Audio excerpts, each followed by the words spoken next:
ಎಲ್ಲರಿಗೂ ನಮಸ್ಕಾರ. ನನ್ನ ಕವನ ಸಂಕಲನ ಭಾವಮಾಧುರ್ಯದಿಂದ ಒಂದು ಕವಿತೆಯನ್ನು ವಾಚಿಸುತ್ತಿದ್ದೇನೆ. ಕವನದ ಶೀರ್ಷಿಕೆ ಒಂದು ಕವಿತೆ. ಒಲುಮೆಯಿಂದ ಎನ್ನನ್ನೆಲ್ಲ ಕೇಳಿದ ಬರೆಯಬಾರದೆ ಒಂದು ಕವಿತೆ ಎನ್ನ ಮೇಲೆ. ನಲುಮೆಯಿಂದ ಬರೆಯಲೊರಟೆ ಒಂದು ಕವಿತೆ ಎನ್ನ ಇನಿಯನ ಮೇಲೆ. ಮೂಡಲಿಲ್ಲ ಒಂದು ಸಾಲು ಭಾವನೆಯ ಭರದಲ್ಲಿ.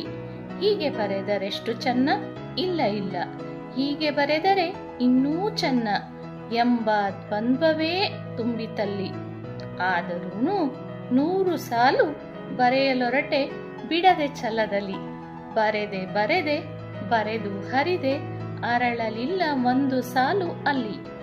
ಯಾವ ಪದವು ಸಿಗಲೇ ಇಲ್ಲ ಭಾವತರಂಗದಲ್ಲಿ.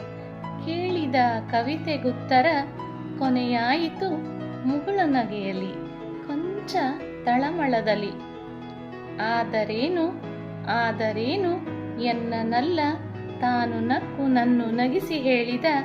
ಬರೆದಿರುವೆ ಬಿಡು ಪ್ರಿಯೆ ನಿನ್ನ ಕವಿತೆ ಎನ್ನ ಹೃದಯದಲ್ಲಿ.